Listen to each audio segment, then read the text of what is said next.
Back this afternoon. We are. Oh, I'm still in public excluded. Give me half a second. Sorry, apologies. Thought that didn't look right. Okay, we're back in the open agenda, and we're going to try and work our way through the recommendations. And just note that the capital projects are now in the open. So I wonder if you might want to comment on those in any way or take questions on those before we go back to the recommendations. Or just procedural. Could it be possible that we do the page 21 and 22 with the exception of the capital project and sort that out, because in fact there's really only two things that need to be done separately, which is the Metro Spatial Plan and Access Hamilton. We could resolve all of those very quickly, and then we could get into the capital project. Yeah, well, it's 6 and 2/3s. I was just trying to get all the information questions done first, but 6 and 2/3s, I'm open to that. Would you prefer to talk about the capital expenditure first, or wait and get through these while they're fresh in our mind? Will the outcome of the, Okay, we'll do. the outcome of the capital program have any financial impact on the? No. Okay, so we'll go to the recommendations then. The ones that we left. Damn, I've just been thrown out. Hang on, let me just get back to the blinking. Here we go. We'll go to the recommendations, which are up there, noting that we're going to talk about the other items separately. The Metro Spatial Plan and Access Hamilton. So those are set aside, as you can see from the withdrawals of those items. And there's the wastewater modelling budget. So, given that we've now reported the other things into public, how's that going to occur, by the way? The ones that we said we were bringing directly back into public? We've done it. Eh? We've done that. We just. Right, okay. Cool. So now we're just going to work through these ones. Are there any questions? Otherwise, we'll go to the debate, because I think, do you need to say anything else on it, staff? No? No? No questions, I don't think. Hang on. No. We're going to debate. So. I'll be very brief.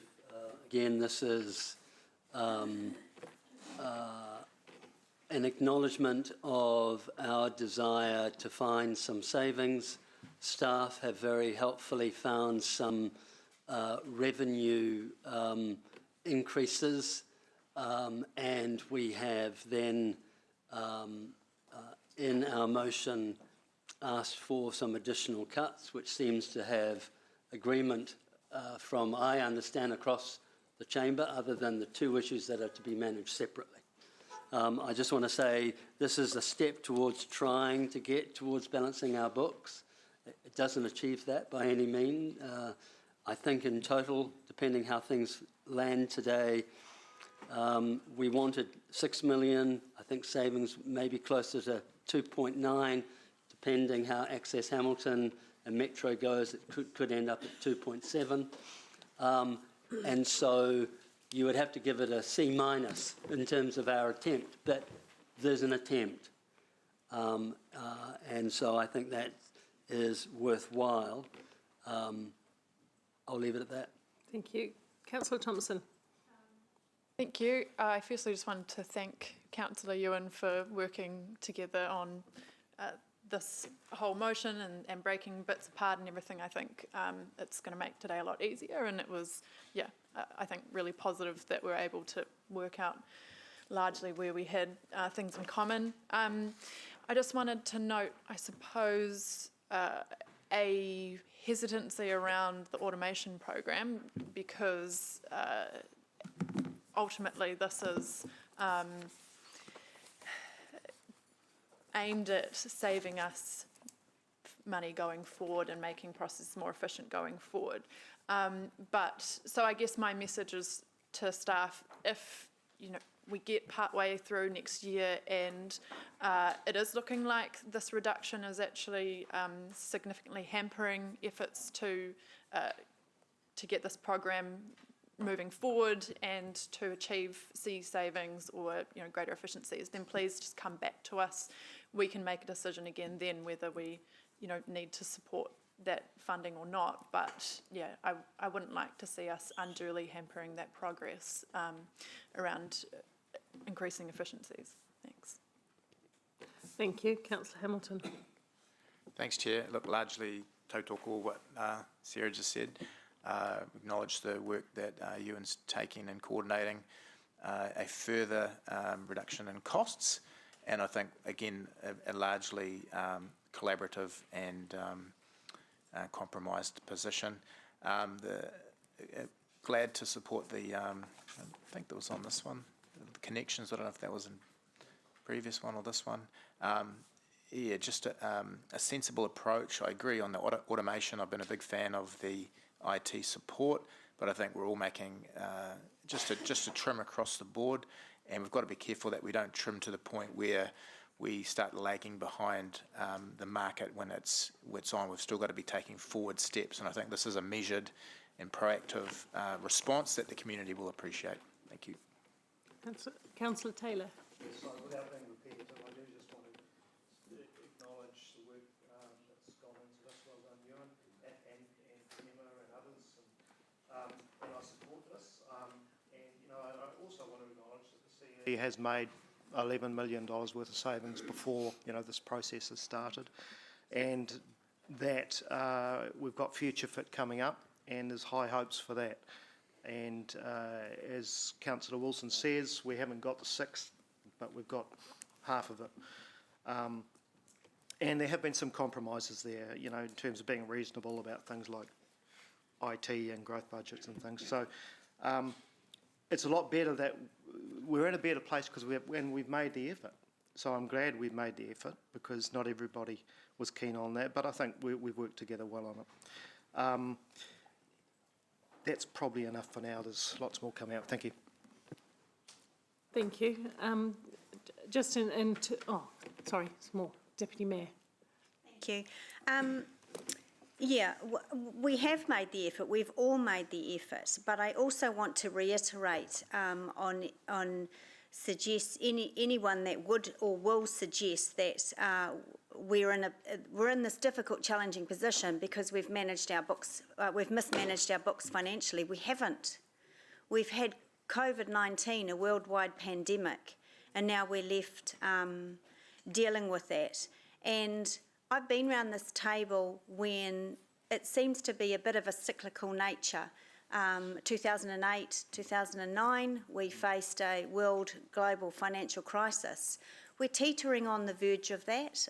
All the economists are saying we won't end up quite that bad. It's not a 2.0, but there are going to be some challenges. We do our best, I guess, of crystal ball gazing of what a budget might be, what revenue might be. But we can't control pandemics. We can't control global financial crises. I haven't heard anyone, in terms of we owe it to the ratepayer, we do. We do owe it to the ratepayer to try to do our best to balance our books, but no one is reducing the impact on the ratepayer. And as the person who suggested 3.8% for our LTP, the previous LTP, because I wanted to give some consistency, we've moved the dial and now we're at 4.9%. But no one's suggesting, while we owe it to the ratepayer, that no one's put forward a rates reduction. And none of these changes today are going to impact rates. They're not going to impact that 4.9. So we need a little bit of perspective on. We are all in this together. We're all making some sacrifices in terms of the work program, but we're not helping the ratepayer today. We're not doing that. They are still going to be facing 4.9. So I just think we need a little bit of perspective with that as well. Thank you. Councillor Van Oosten. Thank you, Deputy Mayor Angela. I think you've made some really good points there, and others speaking as well.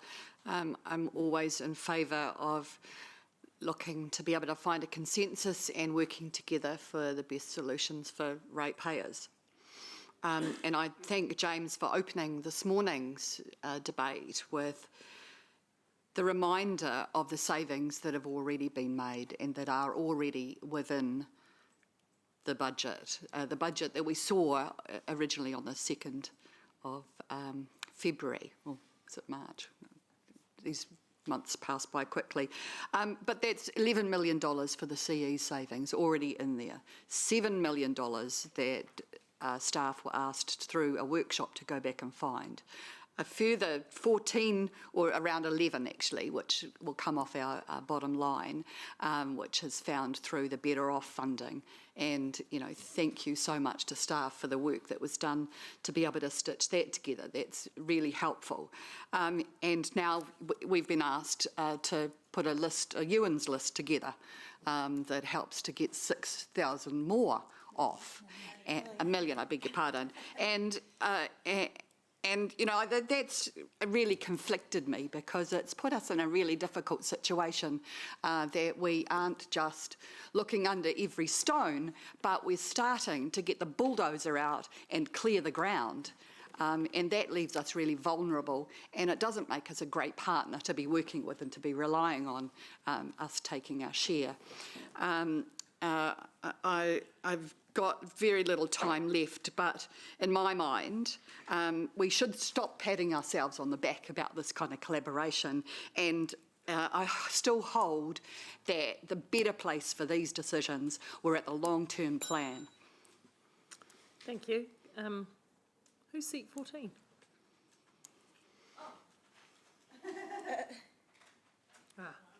Councillor Pike. Is that gone?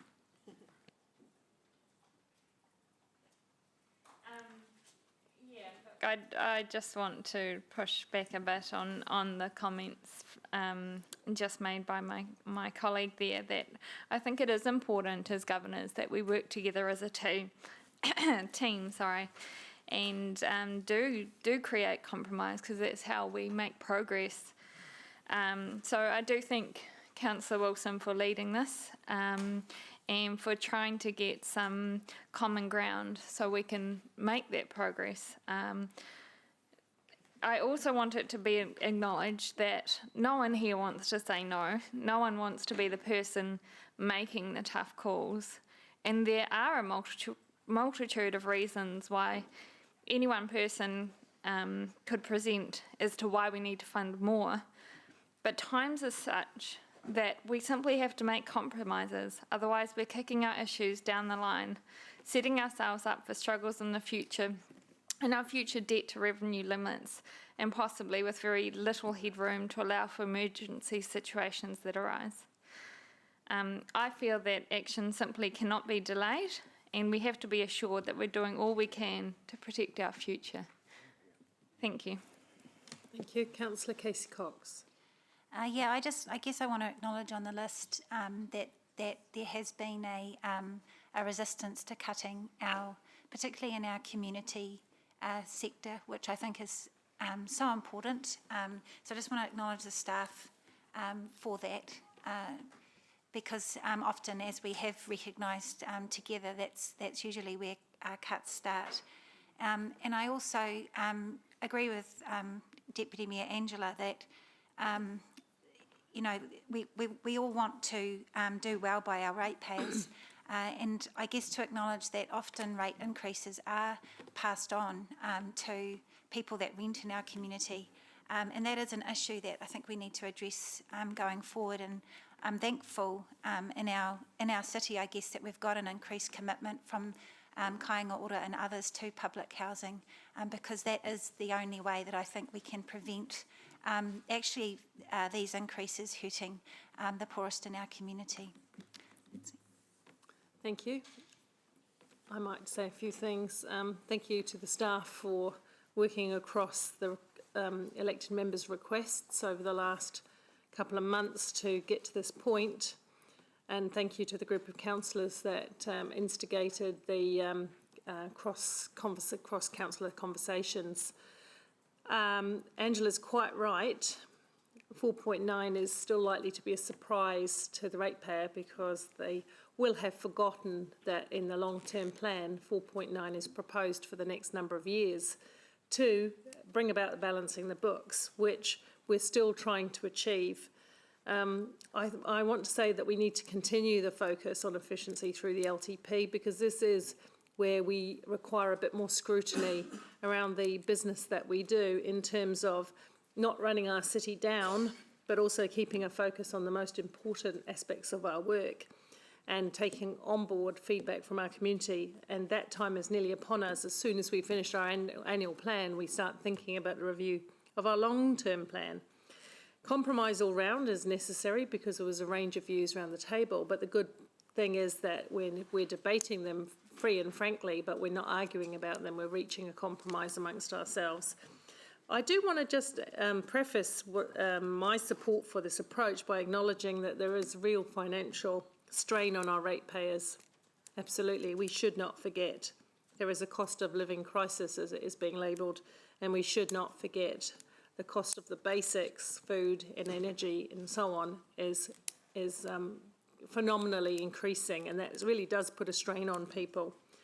So it does come down to creating a balance where we look after the city that we've got. We don't allow things to fall into disrepair or have poor levels of service, that we run a good city, but we do keep vigilant on what can be done over what period of time. So it is around, and I did want to just say we did all uniformly reject service level cuts because of the impact on the community, and I think that's the right decision. Thank you. Councillor Wilson, right of reply, I think. Not required. Not required, all right. Well, all right, we'll go to the vote on the board.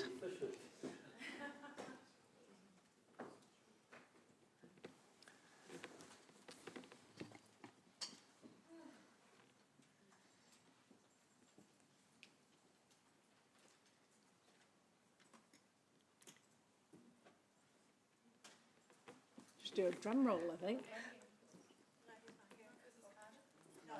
It's just not showing on your end. The motion is carried unanimously, and we'll just fix the issue with the screens in a moment.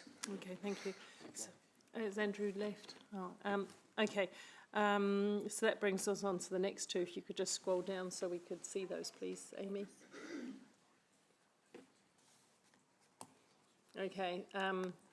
There is the motion by Councillors Wilson and Pike, and then there is the amendment. I think the motion is pretty self-explanatory. It's around the things that were proposed in the workshops that we've discussed at length.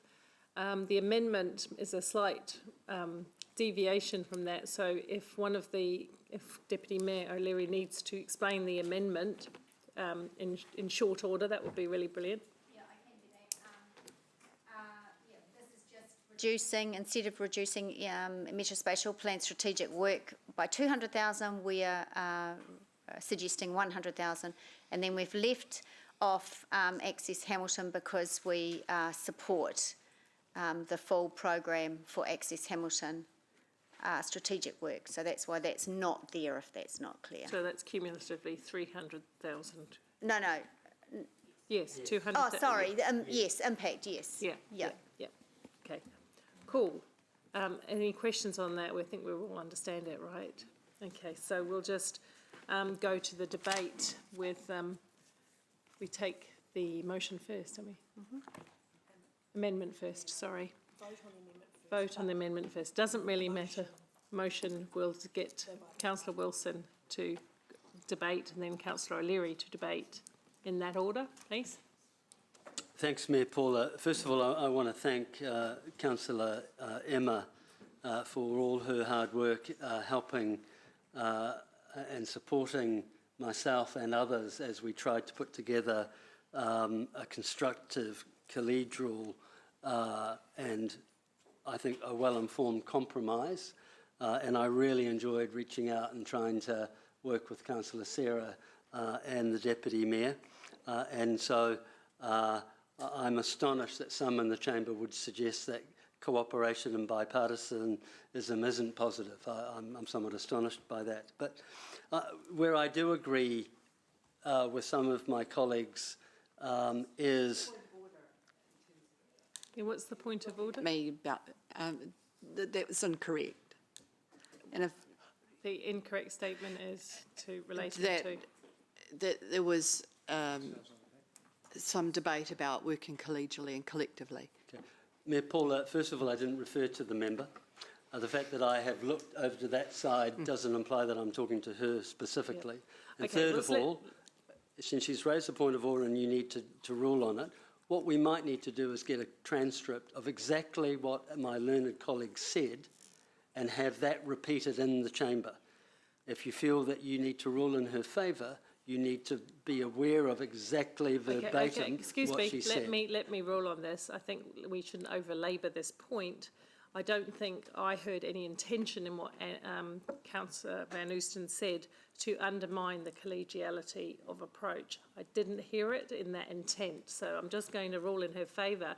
But in any case, you've made that point. Now we move on. Right.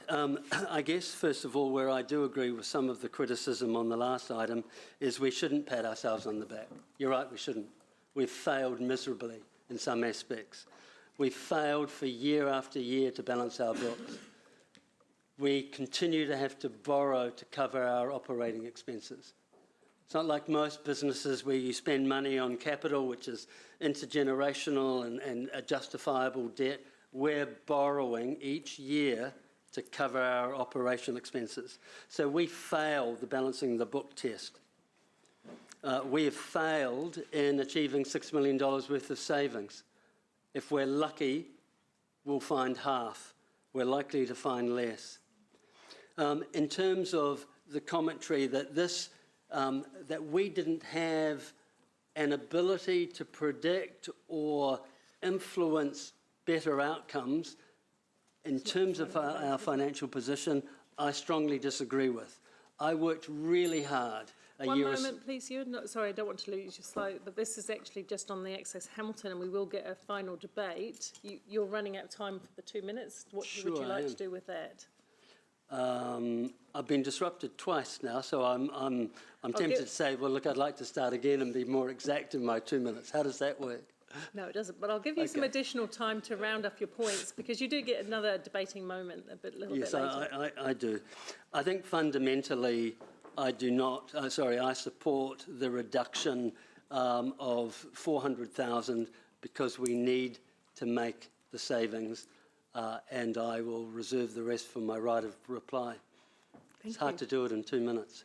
That's right, it is. Which is probably why some suggested it. No, because it was always our intention for the final recommendation at the end, when we accept the draft plan, to allow the 5-minute debate at that point, which no doubt you'll have another bite of the cherry there.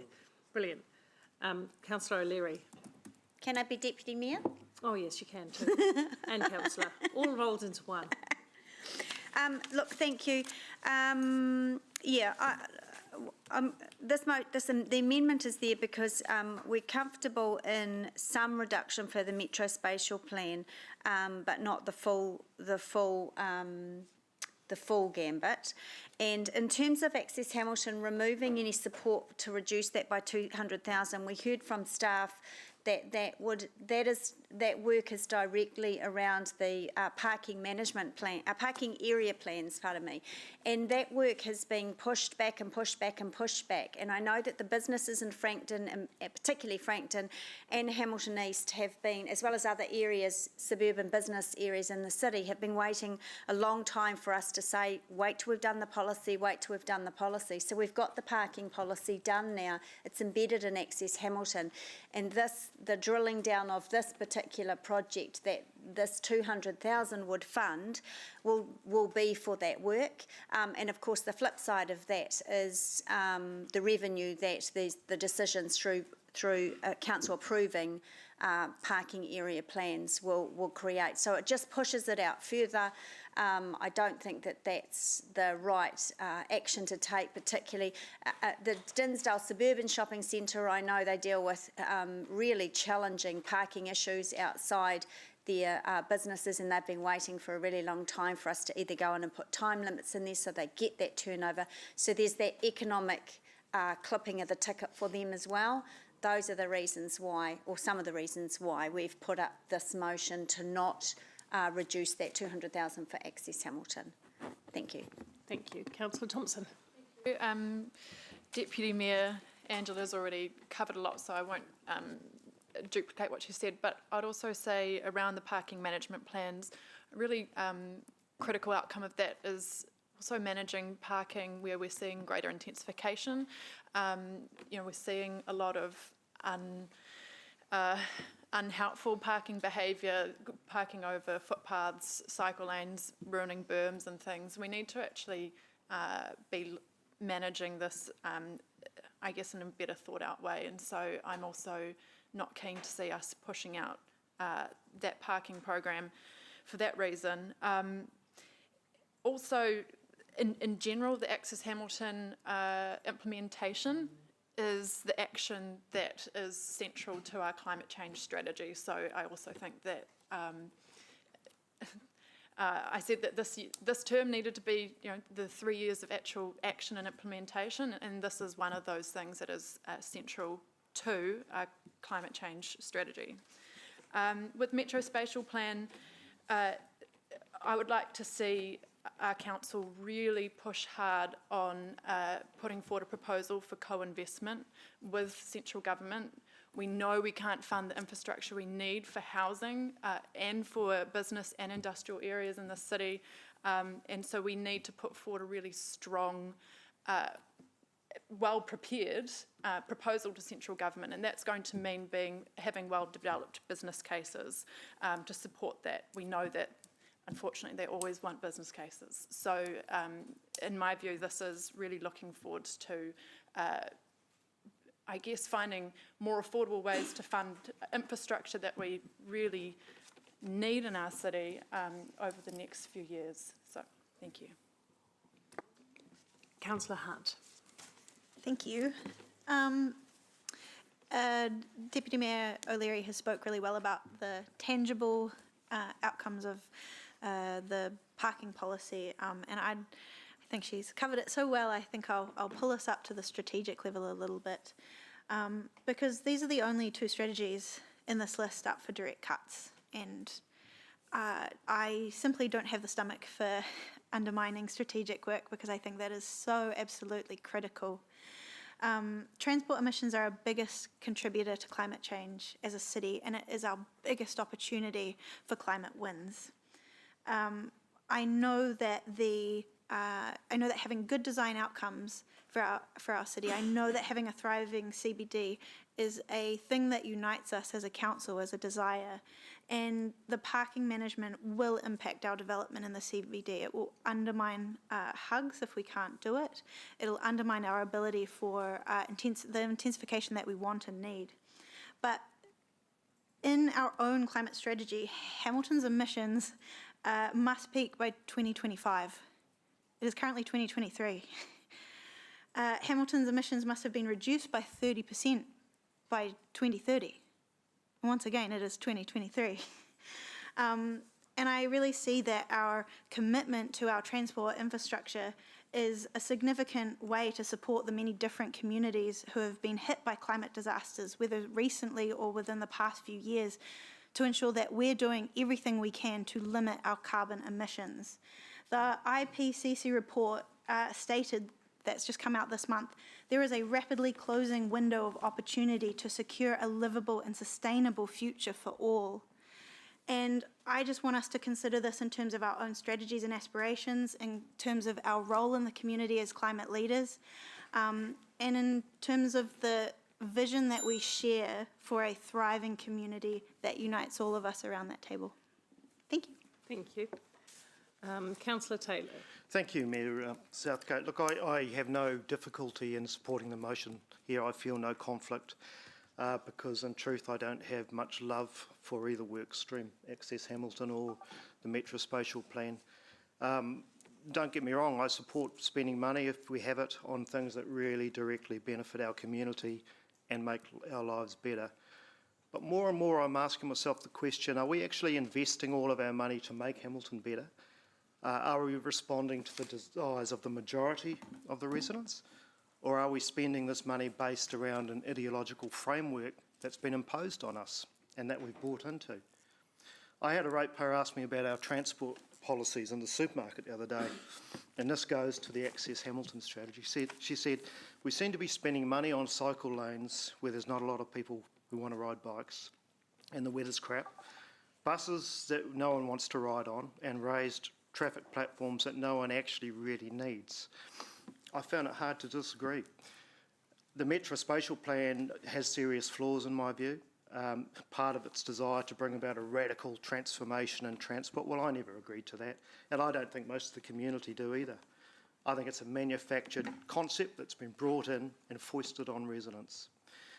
So losing the Metro Spatial Plan money doesn't bother me. If we're going to slow up business cases for buses, that's actually fantastic from my point of view. I won't mourn that at all.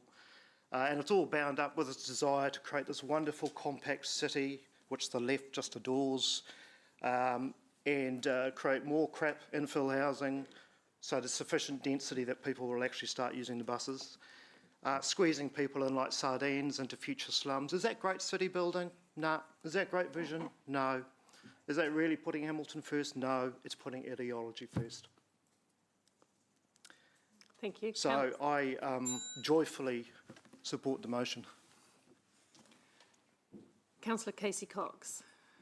Yeah, and I just as joyfully will support the amendment and, yeah, reject all the things that basically have just been said. The Metro Spatial Plan also, as I understand it, provides some certainty to our development community around car parking, which is really significant. Yeah, Access Hamilton.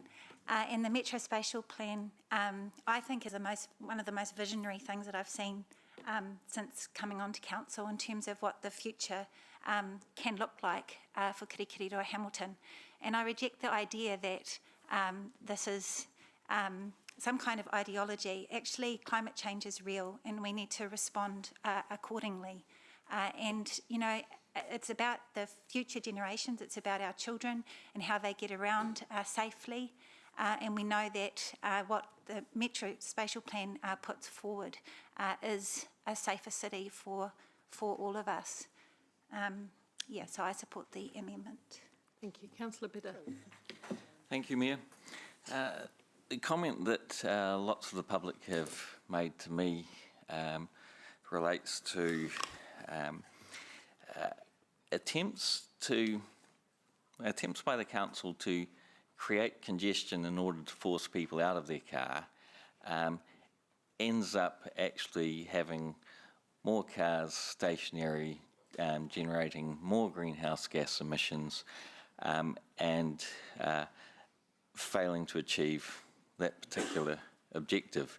So I really want to have this slowed down so we can have more time to get it right, because the people are telling all of us many, many times that we've got it wrong. So I support the motion and not the amendment. Oh, okay, my turn. I supported the reinvigoration of Access Hamilton for a good reason, and the reason was to provide integrated transport solutions with genuine transport choices that work together and form part of a modern, effective transport system for a modern, effective, fast-growing city. And we are a fast-growing city, and we do want to be a modern city, and we do recognise our obligations to climate.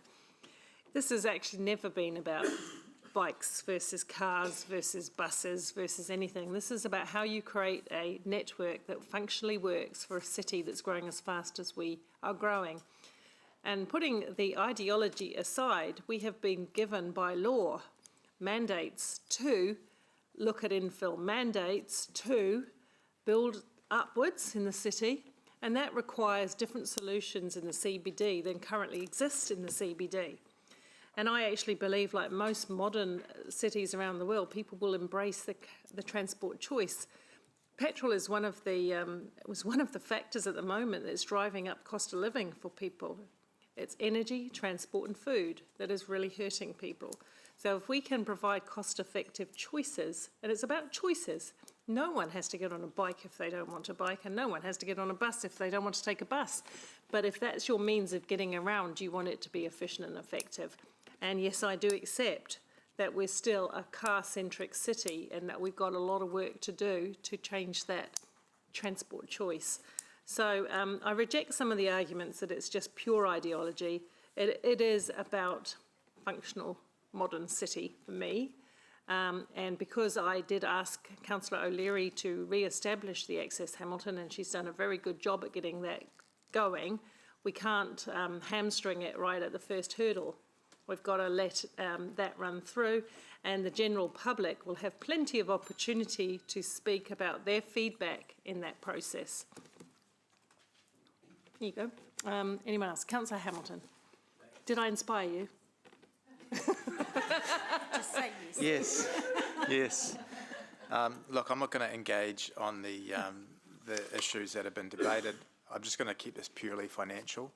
This won't stop the good work that's being done in those two areas. This is purely just to slow down, like we've reduced cyber security, we've reduced a whole bunch of stuff, and this is $400,000 of OPEX.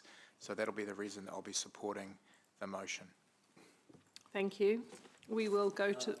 We won't. We will go to right of reply. Yeah, thanks, Mayor Thank Paula. you. Good interjection. I'm going to try to illustrate that this motion is about a constructive halfway point.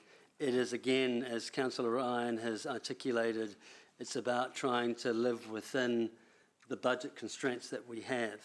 Could I let some facts get in the way of a good narrative that I've heard? Keeping in mind what this does is it puts things back the maximum 12 months. Even the resolution reference clearly says elements of the program could continue if funding were reduced. Can I also remind us that the proposal is simply, in terms of Access Hamilton, a 15% reduction in the 23-24 fund. So we are still enabling and resourcing a lot of this work. And can I also remind us all very clearly that a lot of the Access Hamilton overarching outcomes are being well funded in terms of some of our better off funding, and in terms of some of our recent expenditure in multimodal and traffic improvements. So I asked the Mayor to think carefully in the fact that we are doing all the positive things that she's articulating. We are slowing it up only slightly, and we're retaining some of the funding to enable it still to plop along. And the reason we're doing this is, as Councillor Ryan has said, we can't balance our books, we've got a deficit, we're trying to find some meaningful savings, and this is yet another area where we could implement a saving without a huge negative impact. Excellent. Thank you. Let's go to the vote on the board, please. Have I missed anyone? No. We're voting on the amendment first, and if that is lost, we go. So, sorry, we need to reset, I think. Do we need to reset? Okay, we're voting on the amendment. We need to vote again, sorry. Councillor O'Leary's and Councillor Thompson's amendment.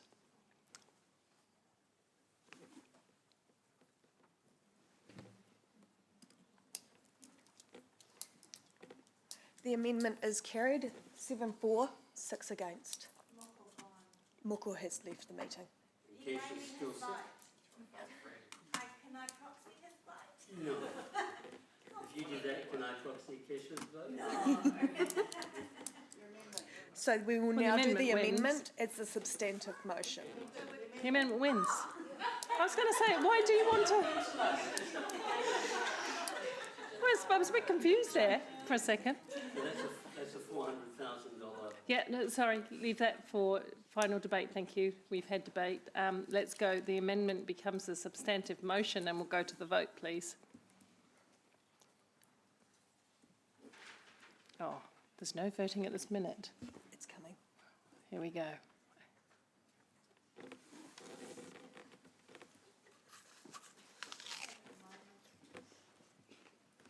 The amendment as the substantive motion is carried, 8 for, 5 against.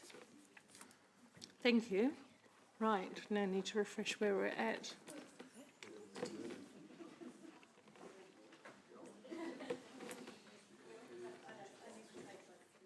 Right, we're now turning our attention, councillors, to the capital program, which was moved from public excluded into open and was emailed last night. So that's been available to everyone in the room, the media? It's the redacted one. This was included in Right, as well. okay, excellent. We haven't discussed this in any way. Do we need any staff oversight of it, Lance, or do we just go to the? I think maybe Chris and the team could answer questions. Okay, let's take some questions on this. Hang on a minute, let me just get to discussion, please. Councillor Wilson. Yeah, thanks. Are you comfortable that I ask directly Chris Allen? Is he? I'm more than comfortable. I Thank love the new Councillor Wilson. Chris, can I just get a confirmation that the total capital program, if we have any further reductions, it doesn't have any impact on the OPEX? That's my understanding. That's probably better answered by Tracy, who's looking at the financial strategy, but that is my understanding.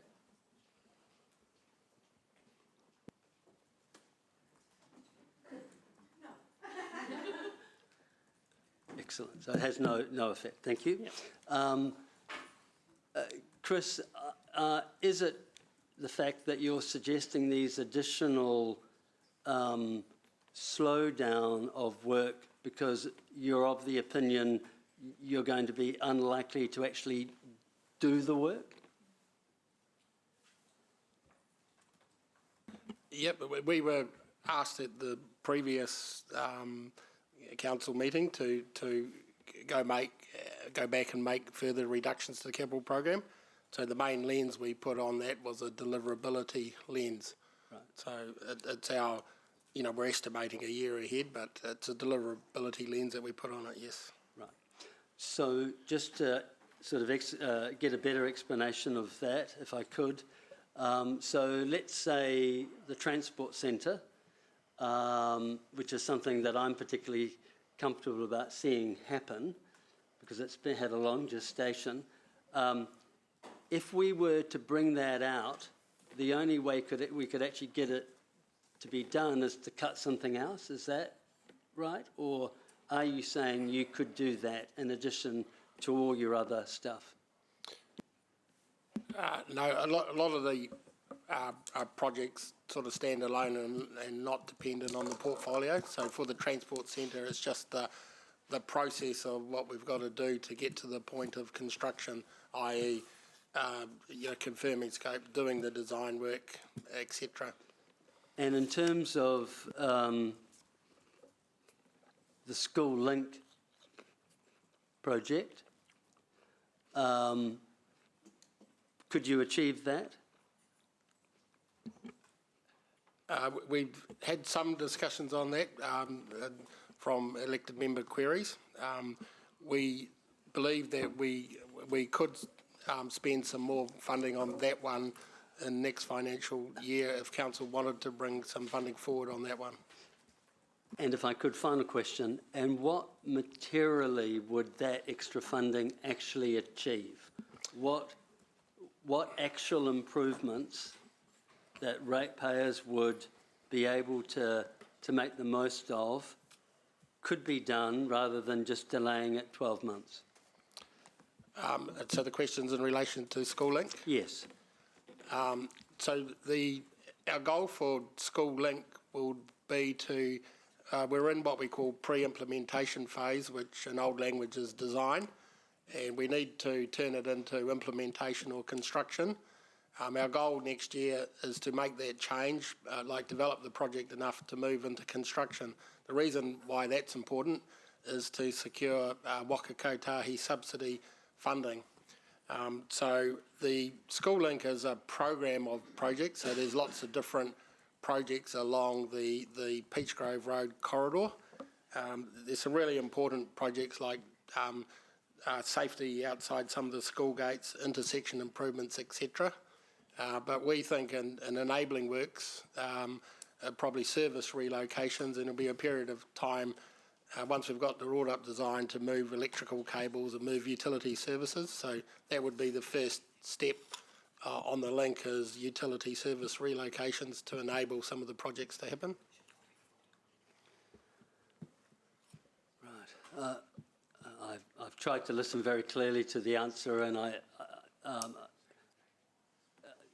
so it wouldn't help immediately of any improvements, but it helps some infrastructure by moving power lines and poles. Yeah, and they're what we would call enabling works to allow us to do the progressing safety improvements outside Hamilton Boys High School, the upgrade of the Peachgrove Road, Ruakura Road, Jarrah Hill intersection, and other various projects along the length. And if we didn't do this, now would we lose the Waka Kotahi funding beyond any doubt? The way the Waka Kotahi funding works, so you have to go into the system at the right time to make the request. At this point in time, in this 3-year period, the National Land Transport Program, we have an indication that it's likely to be funded. We then move from 24 onwards, you move into a new period where they'll be dealing with the effects of the cyclone and other issues. So we think as staff it's really important that we try and make the funding request in this 3-year period, which is next year, and the chances of funding approval are fairly high, I would suggest.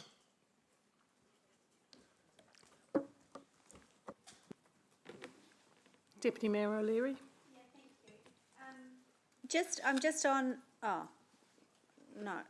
I'm on the list of CapEx, and I was under the impression that when the 6 million was asked for savings, that it not include compliance and renewals. So, but if I'm reading this graph right, it does include renewals and compliance program by 10 million. Is that right? So the column on the right shows the reductions of the movement of deferrals in red, and there are some things that are being proposed to also be put forward in black. Am I reading the lists right? You are reading the list right. So since the last time we met, we have proposed a rephasing of $10 million of renewals. And once again, that's us looking at the program and the deliverability of the program and just everything we need to do. But we don't have any sight lines of what those renewals are that you're pushing out, albeit by 12 months. No, not in the information you've got in front of you, no sight line. Is there anything in there?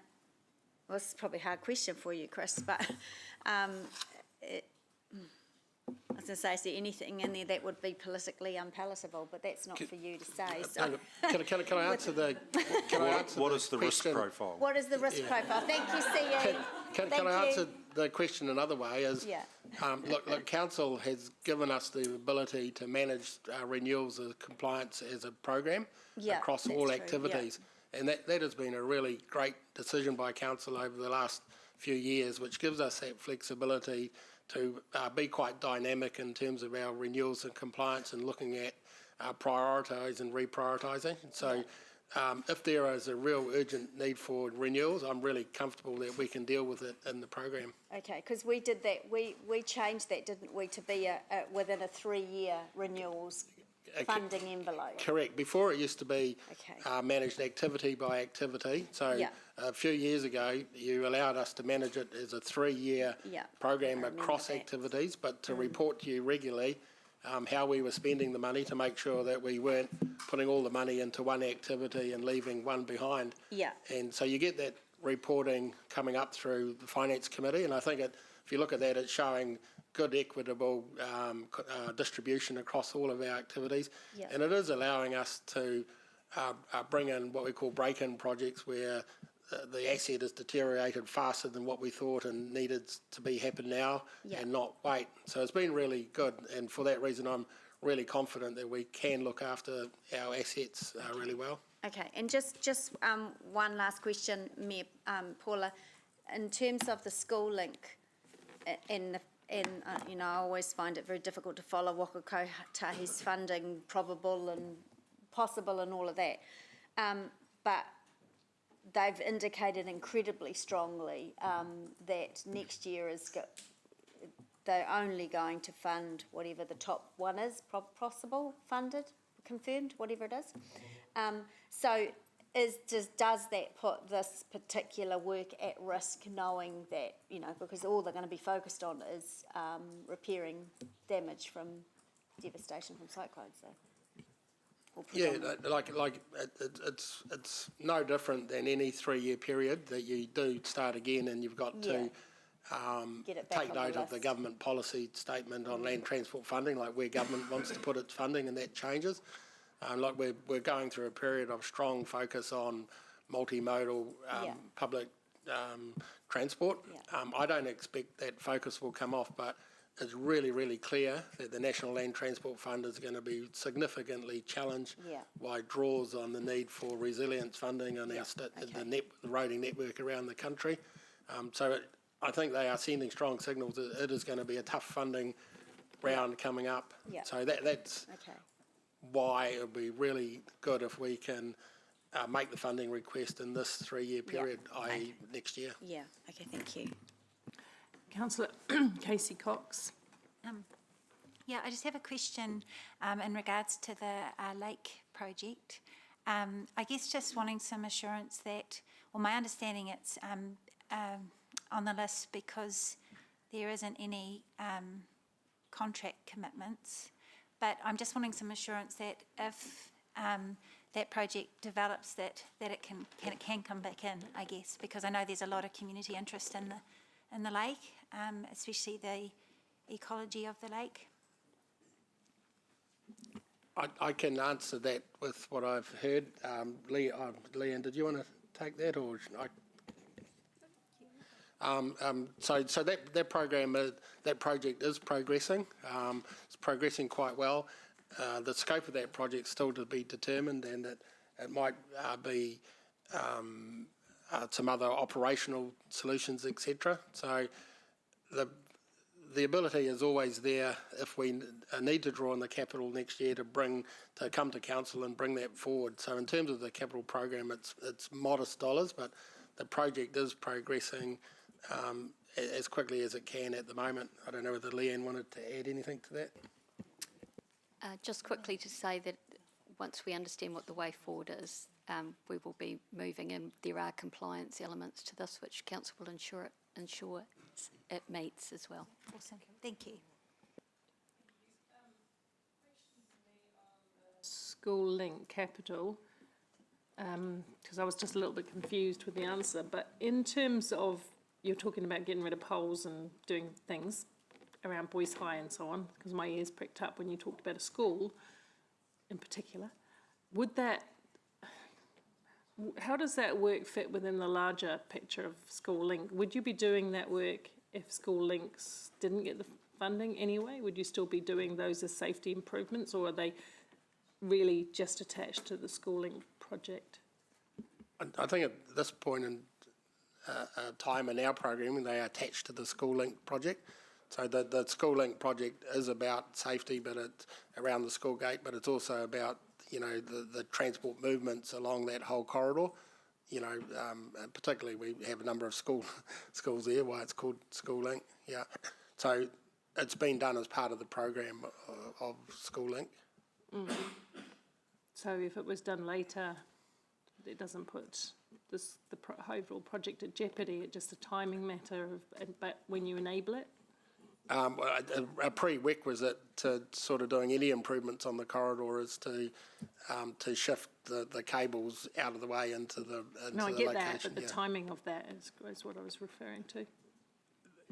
Yeah, but the current timing we have is to complete the design in 23-24 and make the request for implementation or funding of the complete program, of which the first part would be the enabling works.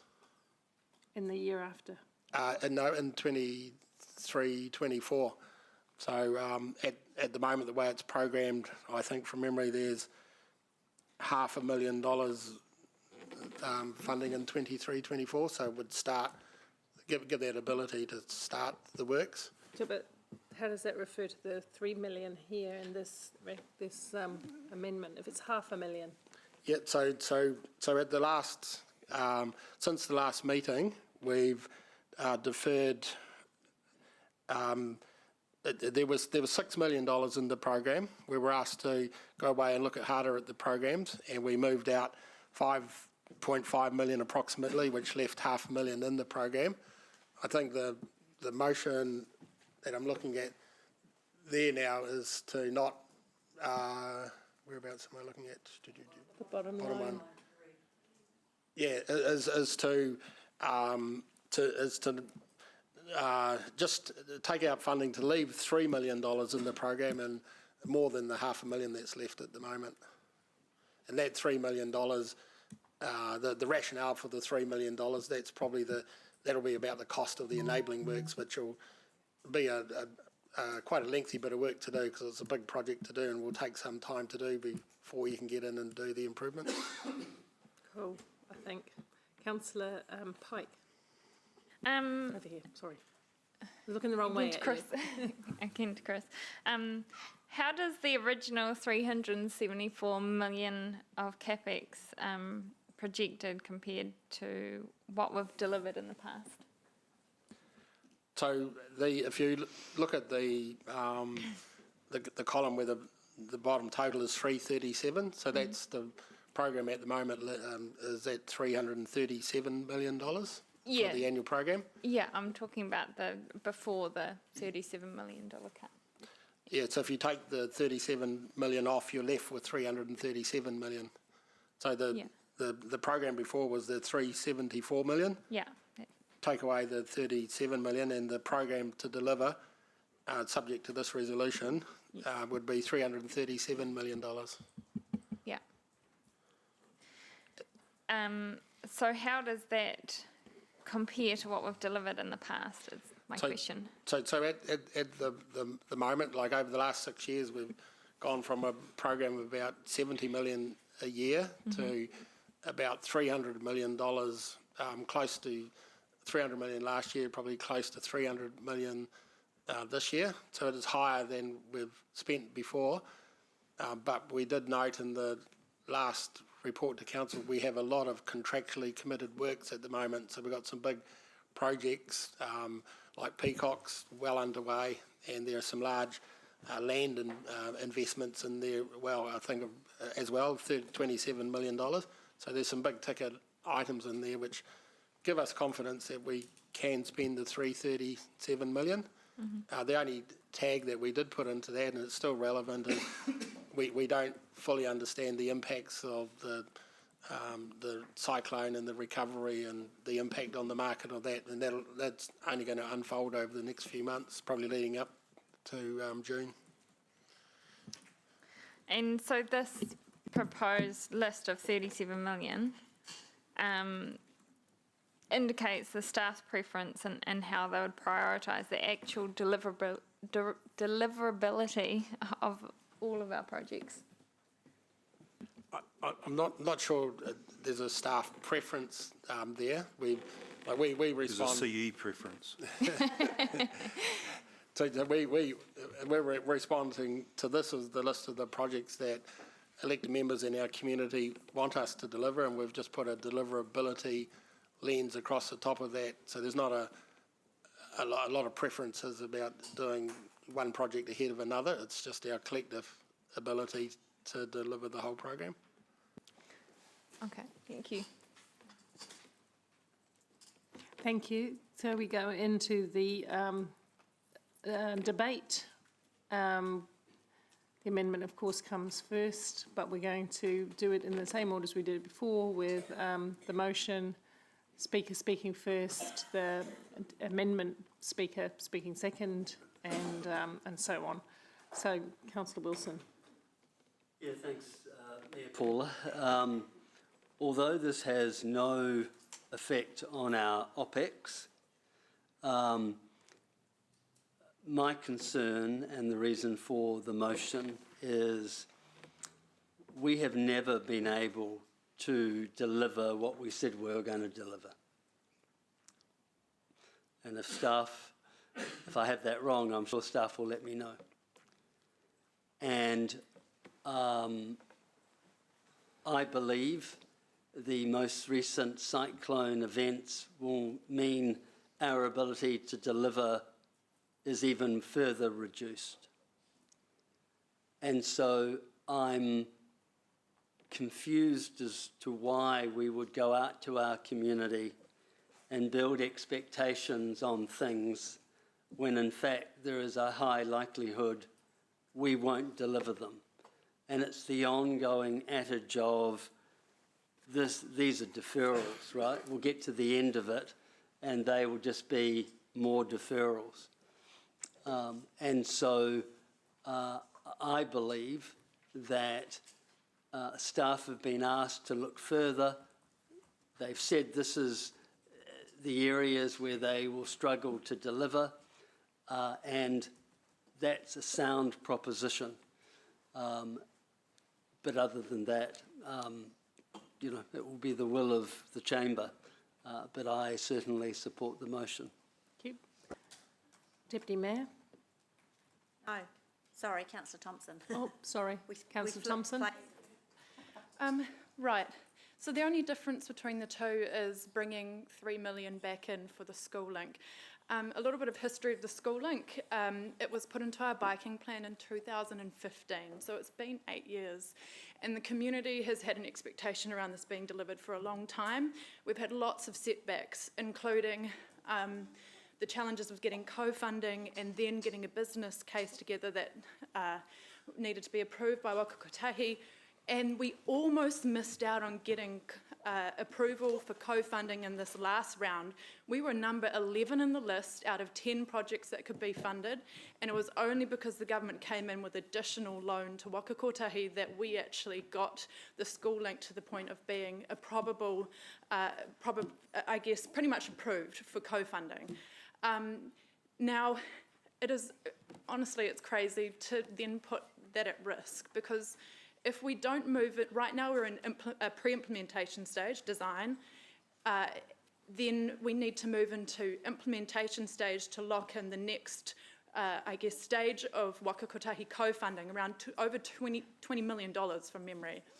So moving this out and not moving into implementation stage, i.e., you know, putting some shovels in the ground, potentially risks over $20 million of co-funding. We don't know whether next round we will be successful or not.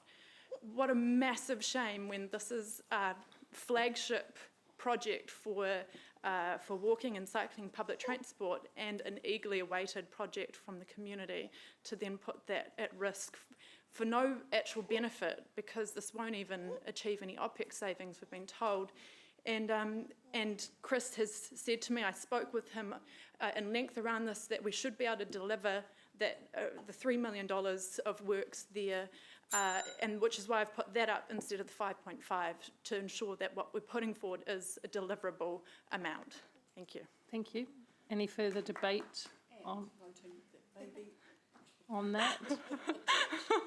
Okay, well, we go to the vote, the amendment first. I can't read.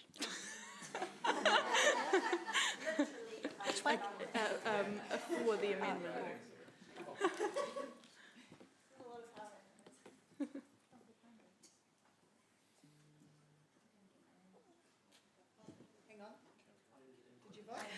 Reset.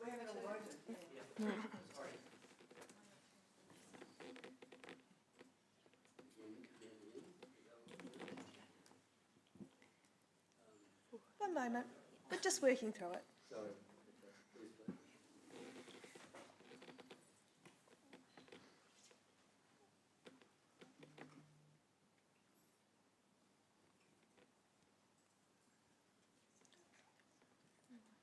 The amendment is carried, 7-4, 5 against. Cool, now the amendment becomes the substantive, so we'll go to the vote on that one.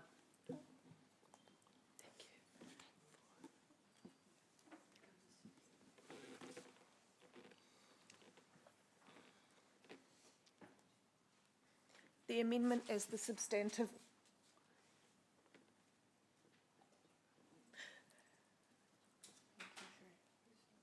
It's 12 of us, how many are there here? It's more than that. Can you reset again, please?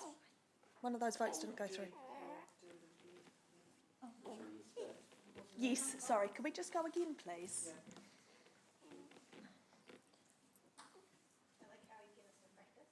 A lot of practicing. We will be superior when the voting buttons work. That's the same. There is 12? Okay.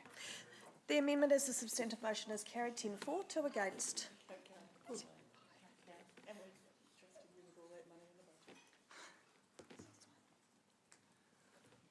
Okay, thank you, everyone. That brings us to the, This one. yeah, the open annual port report. And we, yeah, C to E. So we need to just have a little explanation on that, isn't it? That's just the staff recommendation though, isn't it? Exactly. So we don't, because it's been socialised well enough. Is there any debate on this or discussion? No?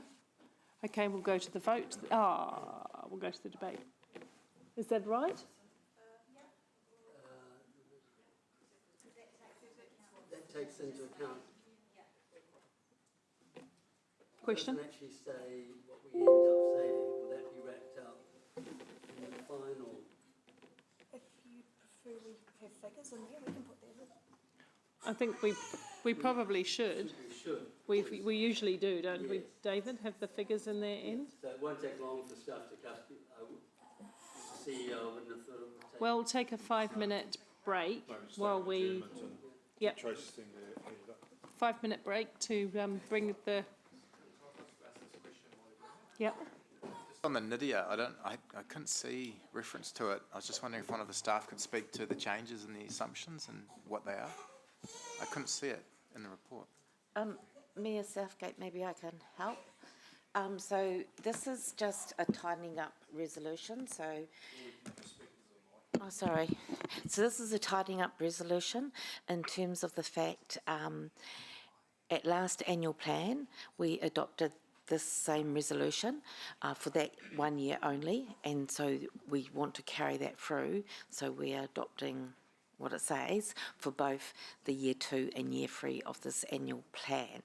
You might remember when we did the LTP, we used a different resolution, and then in year 2 of the annual LTP, so the annual plan year last year, we changed that resolution. So this is just making sure we've ticked all of our boxes to continue that resolution through to year 3. Okay, thank you.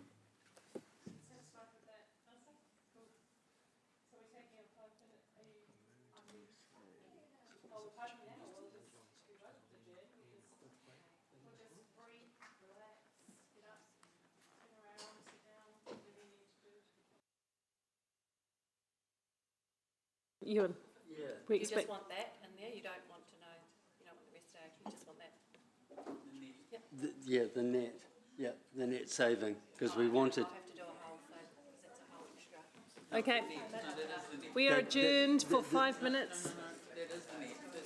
No, Yeah. that's what, no, do you want the balancing the books and the neck to all of that No, stuff? no. You don't want all of that, eh? No. Okay, then that's And that's what it, yeah, okay. Is that all you need? Yeah. Sorry. But, Can we, that doesn't make sense. Can we just change that? yeah, that would be, I know. Take up that. Can you just fix one, please? Can you just put through?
A little confused with whether we're adjourned or not. I don't want to, is she just handy? Can we just ask her to, everybody will agree with this concept. yeah, I know, but all the same, if she is right there, is she right there? Because I know I've left the room before and left it, hey, Angela? And they took the debate in the vote in a lickety split. I'm not doing that to anyone. Right?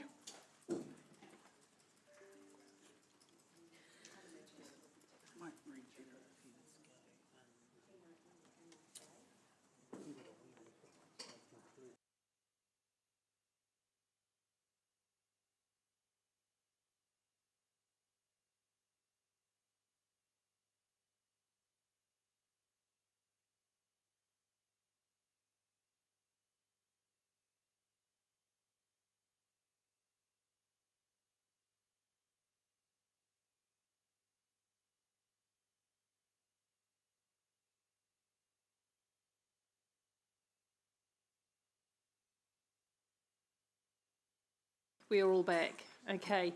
So it's just been clarified with the figure in there. We didn't have any questions before. I'm sure we don't again. So we will give you the 2 minutes as speak. No? Not required. Anybody else want to debate this one? Therefore not. We'll go to the vote. Thank you. We're nearly done. Shh, shh. Don't jinx it, don't jinx it. The motion is carried unanimously. Excellent. Which now brings us on to page for the consultation one, the engagement. That's in the Yeah, it's in the email. Now, you will remember the three options. We did actually discuss those in the workshop for those that were at the workshop. We got a steer around this, around encouraging some pretty thorough engagement, but not going to the most expensive form of public consultation, which you normally don't have to do for an annual plan unless you're making humongously significant changes, right? Julie?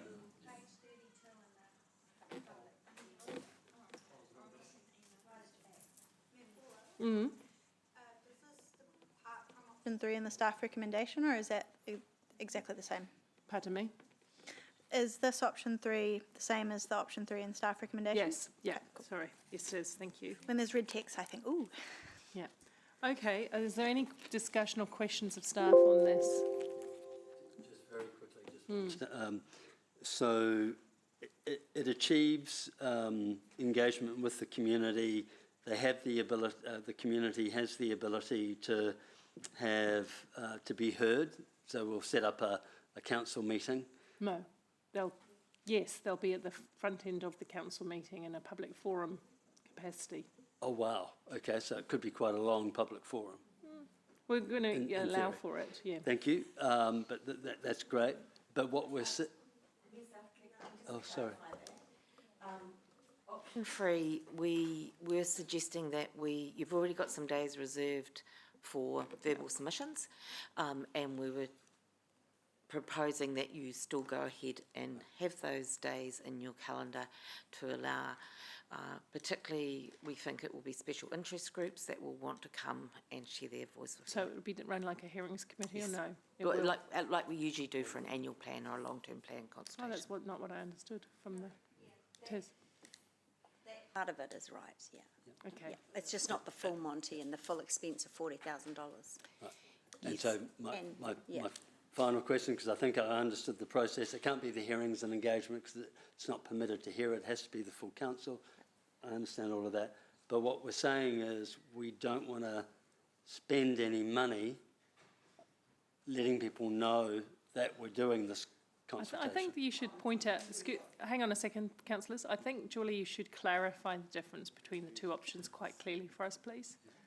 So so if I talk about the difference between option 3 and option 4, option 3 is the one where we're saying you will have a consultation document with a survey where people can give us their views. There will be verbal submissions where they can come and verbally present their views. There will be a campaign to tell people about this through our social media platforms, but we won't go to the extent of doing things like advertising on the radio, some of the more extensive engagement tactics that we use in a long-term plan situation, because those are the things that cost money. Thank you for that answer, Mayor Paula. The reason I was asking, and maybe the Chief Executive could help me, it says very clearly on the page, provide a formal opportunity for residents to provide feedback on the draft plan with no promotion spend. So other than the free social media, we're not doing anything else. No, apart from what Julie said, yeah. Thank you. Yeah. Okay. Just something, we would also most probably utilise the Voice of Hamilton and send all of those people who have indicated they want to be involved in council decision making the link. Ewan, this is quite important, additional information as well. Sorry. We would also want to utilise the Voice of Hamilton, which is the panel of people who have indicated they already want to be involved and give their voice to council. We would send them the link to the survey, our survey site. So we can do that at I think it's about $1,000 that will cost us. Cool. Any other questions on that? Councillor O'Leary? So, I mean, obviously, there are costs involved because it's business as usual costs, right? And this is what I understood this is what we did last year. I can't quite clarify that, but Yeah. I think it's pretty much what no, last year we did. We did option 4 last year, so... The difference is, and Dan, help me if I get this wrong, the difference is about the advertising. So we wouldn't do bus backs, we wouldn't do radio promotion, we Right. wouldn't put anything in the newspapers or the local papers. Those are all the things that cost us money, which Okay. make up the $40,000. Okay, yeah. Okay.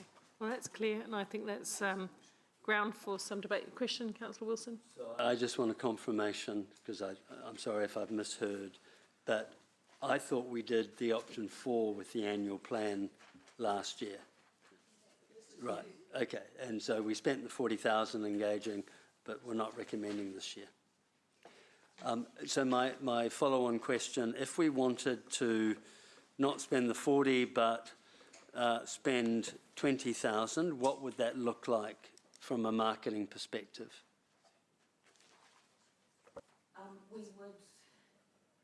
We would go away and get some costs for the different options and think about the reach of those various options, and we would spend the 20,000 that you want to spend to give us the best reach.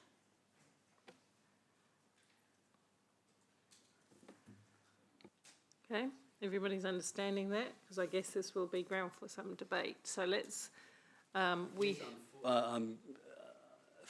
signalling an amendment that it's option 3+1, which is we spend 20,000, and if I can have a seconder, I'll explain the.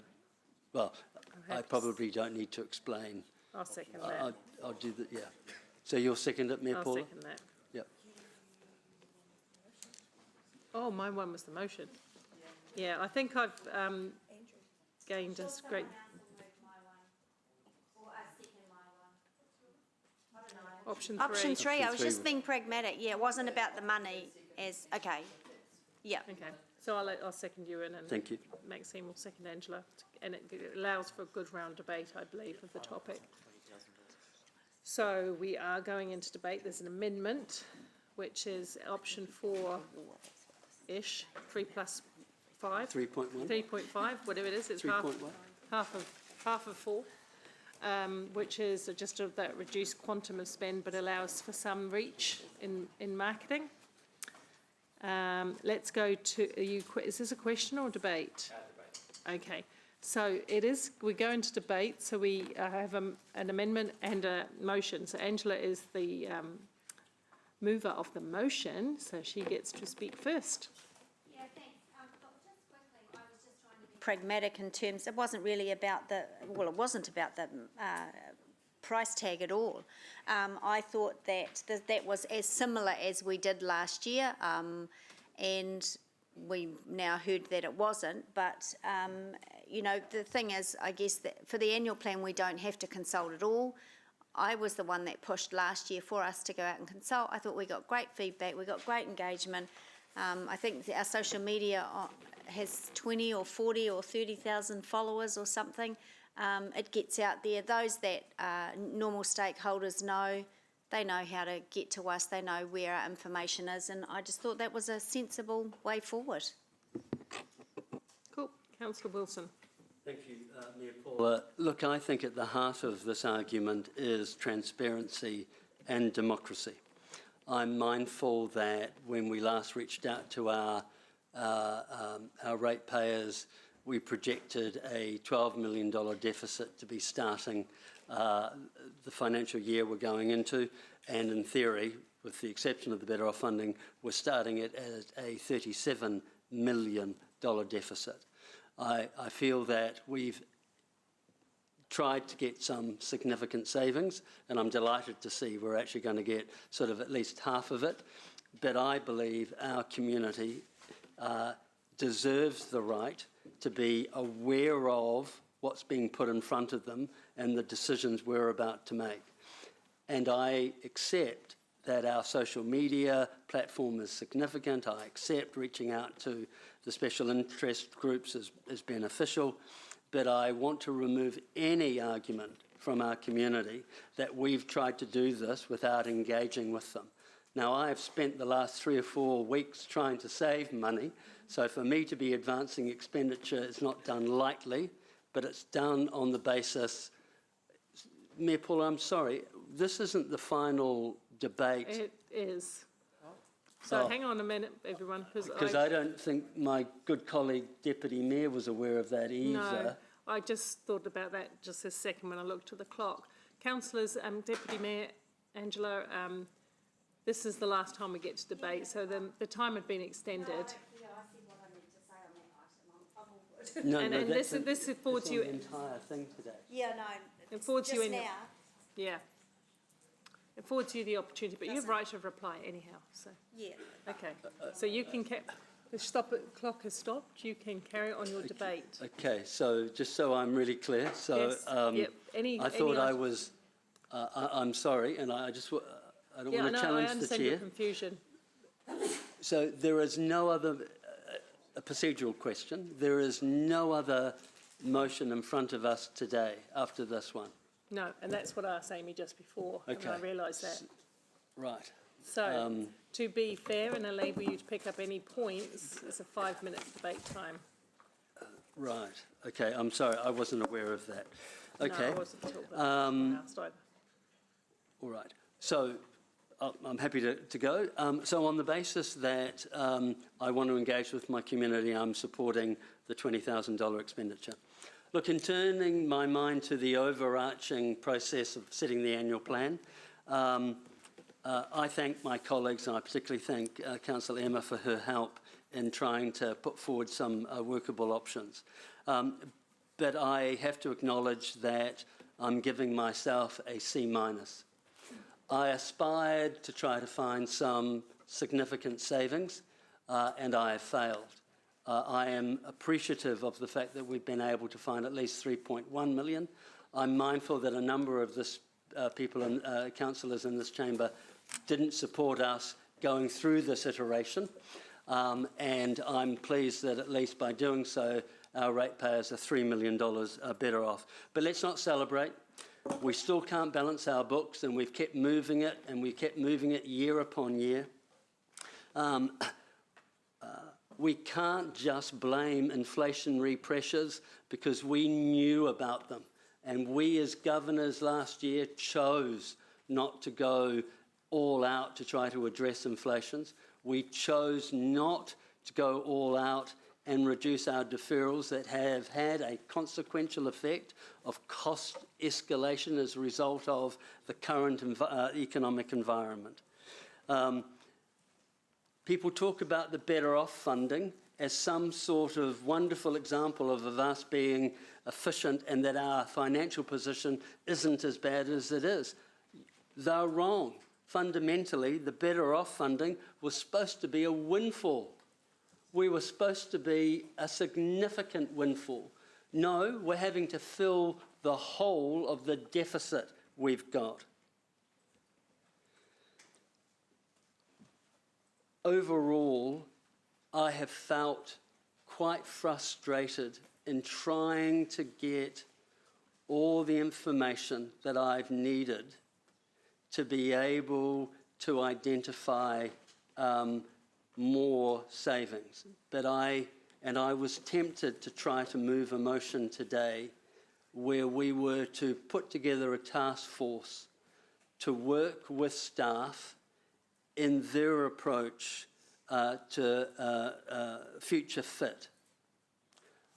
I have spoken to the Chief Executive and he has assured me that that process is picking up and that elected members will have some involvement in at least at a high level, and I am hoping that's where we're going to be able to enable some institutional change leading into our long-term plan, because we can't continue as we are. We can't continue with the level of payroll, contractors, consultants, and ongoing inability to meet our operational budgets. It can't continue. But I'm pleased to think that we're at least $3 million better off where our ratepayers are if we hadn't have gone through this process. And for that, I'm grateful.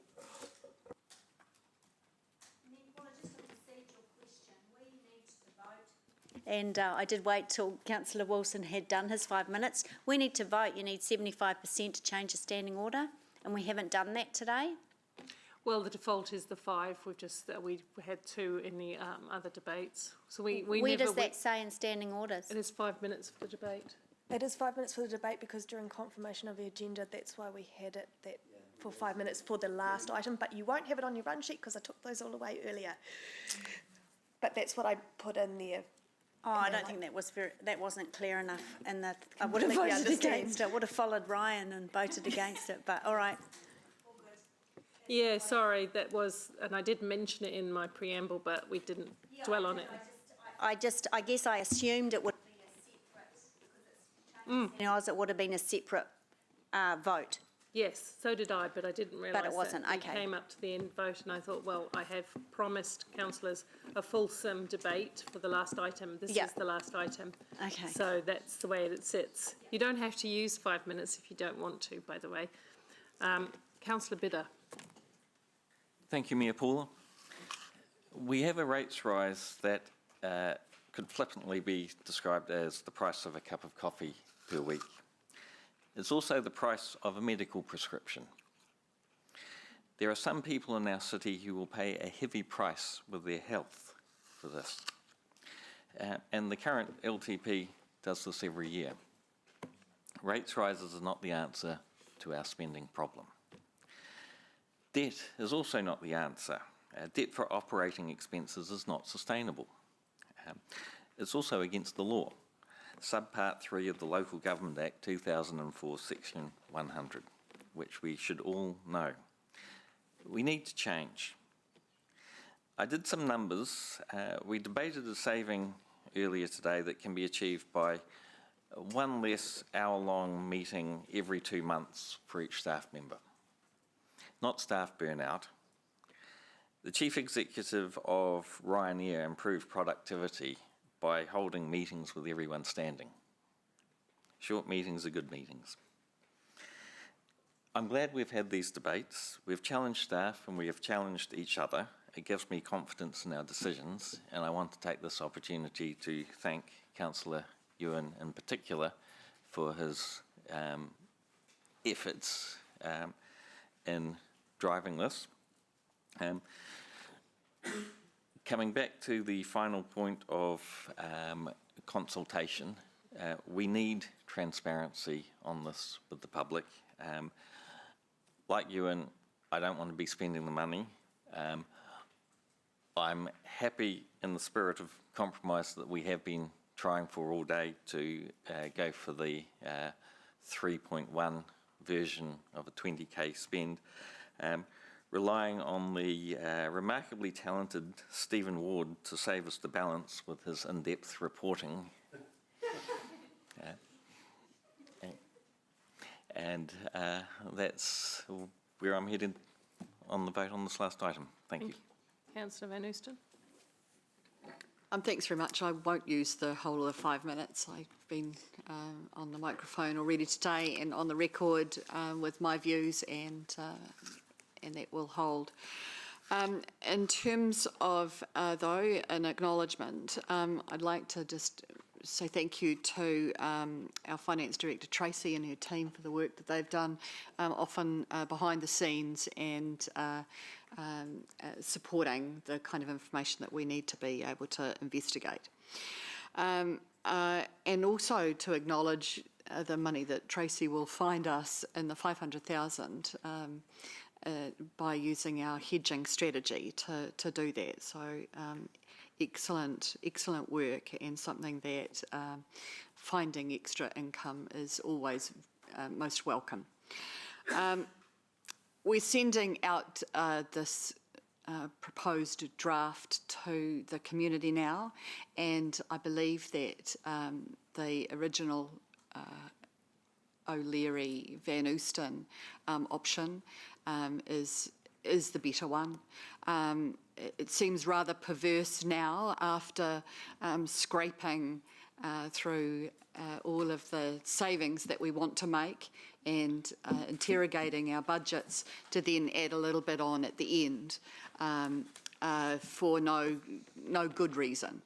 I think that what staff plan in option 3 is absolutely an opportunity for staff, for our community to have information, to access it all in a very much an online and no doubt Waikato Times kind of a way, and that will give them the opportunity to not just send in a piece of paper online, but to front us as well, and to be able to tell us what their views are on this draft. So I'll be supporting Deputy Mayor O'Leary's original Thank you, option 3. Thank you, Maxie. Councillor Pike. So firstly, on the proposed motion, I think it is important that our community are consulted on these changes, and I will be supporting the motion from Councillor Wilson, particularly for the addition of translated material for our ethnic communities, to ensure that we are inclusive in our communications. So I would like to see that form a part of this spend. But overall, I and many of my colleagues mentioned in previous annual plan meetings that times are tough. Everyone is pinching their pennies, and it's imperative that Council demonstrates the same restraint. The intention of the original motion put by Councillor Ewan and myself is that staff come back to us with options for up to $6 million worth in cuts in order just to do that. To do just that. I also want to reiterate the situation we are in. This year we have found ourselves 24 million behind the balancing the books budget, which was projected. Our debt to revenue ratios are extremely high, with projections for 2025 getting up to 254%, which is getting close to our debt to revenue limit, and projections remain at 246% by 2031, highlighting that this is a long-term issue which we need to address now. To understand the rates revenue stream side, as noted by Deputy Mayor, we need to be reminded that in 2018-2019, HCC levied a 9.7 increase with the promise that the rest of the rates until 2028 would be capped at 3.8%. So by agreeing on 4.9% as set in the last year's long-term plan, as we have in our draft, we are already asking for more from our ratepayers than what they had anticipated. So this is why finding these savings in this current economic environment is imperative. Unfortunately, there has been time constraints on this process, which has meant that staff have not had long to consider these savings, and similarly, we have not had time to be able to go back and request more options. As a result, some proposals that have been put forward have been deemed as unpalatable, and subsequently there have been some compromises found in order to make as many savings as we can. While we haven't achieved the $6 million, I do thank my colleagues in trying to find some middle ground in finding at least half of this. I also want to thank Councillor Wilson for leading these changes and trying to get agreement across the board, and for members in working together to find some workable solutions.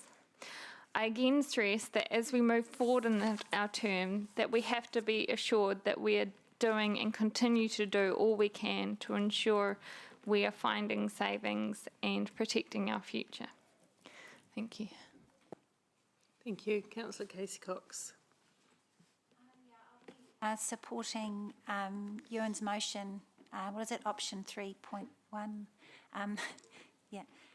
Because I agree that we need to, as Emma has suggested, make sure that our information is accessible, and if that 20,000 helps to achieve that, then I certainly support that. Overall, I found this process quite, it's obviously a challenging one. I noticed the need in particular to think about how we buffer the impacts of rate increases in our community for our most vulnerable, and that's why I'm so pleased that this process hasn't resulted in cuts to our community services. And I'm also really pleased to know that the staff will be working on, the concession rates that we discussed for our community service card holders. I think that's really important. I'm also very happy that we accepted the Better Off funding, because we would be in a worse off position right now if we hadn't, and that's allowed us to carry on with such good work like Nature in the City and He Pou Manawa Order, and things that I know our community really values. So I think that was an excellent decision on our council to accept that funding. And I just want to thank the staff. It's been a huge process, and all the work that has been done to review budgets and look through things has just been, really impressive. And you've listened to our concerns as well, and taken those on board in the process. So I just really appreciate that. Kia ora. Thank you, councillor Taylor. Southgate. Yeah, I'll be supporting the amendment for the sake of real transparency. And look, we've made some savings today. Not enough. It feels a bit hollow to me, actually. And there does seem to be a bit of a, it's gnawed away at me today, a bit of an unwillingness from some elected members, almost a resistance to making savings that I just struggle to understand. I mean, we wouldn't be here today unless a group of us had actually insisted that we look for $6 million savings, and we've come away with 3.1 million, so surely that's a plus. So there were some comments earlier today about putting it in context that we're not talking about rates. Well, that's correct, but we are talking about the operating deficit. And do we not want to reduce the operating deficit? Surely that's vital. Because unless you reduce that deficit, you're not really being honest with the community. You're living beyond your means, again, continually, and you're borrowing to continue operating. And what's more, if you don't get back into surplus, you can't pay back your debt. Pretty damn important. I was alarmed at a figure today about the fact that operating expenditure had gone up 99% since 2016. I almost fell off my chair. And I know there'll always be reasons for it. We're a bigger city, growth, etc., but it seems like a hell of a lot, and I would have thought that that would be enough to ward us away from any sort of complacency. I certainly hope so. Because if there's resentment in the community, and understandably so. You know, as I said in PX, we've got to be careful that we don't become an organisation that's protecting itself, that's protecting the status quo, that's insulating itself from pain, from what's going on in the community. There's no insulation for the ratepayers on fixed incomes. There's no insulation for the people in the supermarket looking at the prices. There's no insulation for the people with a big mortgage who've had to refix it. And any bill that comes along unexpectedly is a killer. So I have high hopes for Future Fit, Lance, and I'm looking forward to hearing more about that. We put a lot of scrutiny on staff today, but we have to remember we have to play this game too as elected members. We have an equally important role in terms of cutting costs. And what I'm seeing today is a bare minimum from us, really. And why we wouldn't want to pare things down as much as we possibly can, I'm still worried about it, and it concerns me that we are in that situation. Most people don't have a captive audience that they can just send an invoice out to when things get tough. You know, councils do, but we've got to make the hard decisions around the table. We have to make unpopular decisions, and we have to treat this money as if it's coming from our own bloody pockets. So I'm getting really, really frustrated, and I talked about our transport spending, and I think this is a runaway train, what's going on with our transport spending at the moment, and that's not the last you're going to hear from me on that. But anyway, I'll be supporting this today because it's the best we've got so far, and I look forward to us embracing what the community has to say in their submissions. Thank you. Thank you, councillor Hart. Thank you. I won't use the whole 5 minutes, but I think I just want to acknowledge our ability through this process to bring it back up to the bigger picture and to look at things strategically. And I've been really heartened today by what we've kept in taking that strategic lens of not cutting strategic work, because I really feel that it's shooting ourselves in the foot and shooting our community in the foot, for want of a better metaphor, because there is a wonderful comic is not the word, but illustration that's been shared on social media a lot in the past few years of a wave of COVID, a wave of a cost of living crisis, and an even bigger wave of climate change. And so I guess the way that I approached this was ensuring that we were looking at all of those waves, but particularly the biggest wave coming forward to us. I also respect that different members might have different, I guess, ideological perspectives on how you deal with a deficit or how you deal with, the desire to balance the books. And while I might have taken a different route with Councillor Sarah and our amendment that was lost, I guess I'm accepting of the draft that will be going out.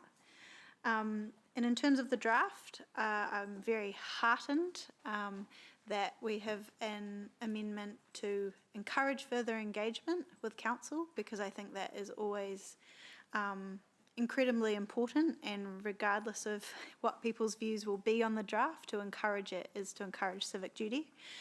So I will be supporting the amendment. But yes. Thank you. Thank you. Okay, I'll take a little bit of debate here. Thanks again. Oh, off you go.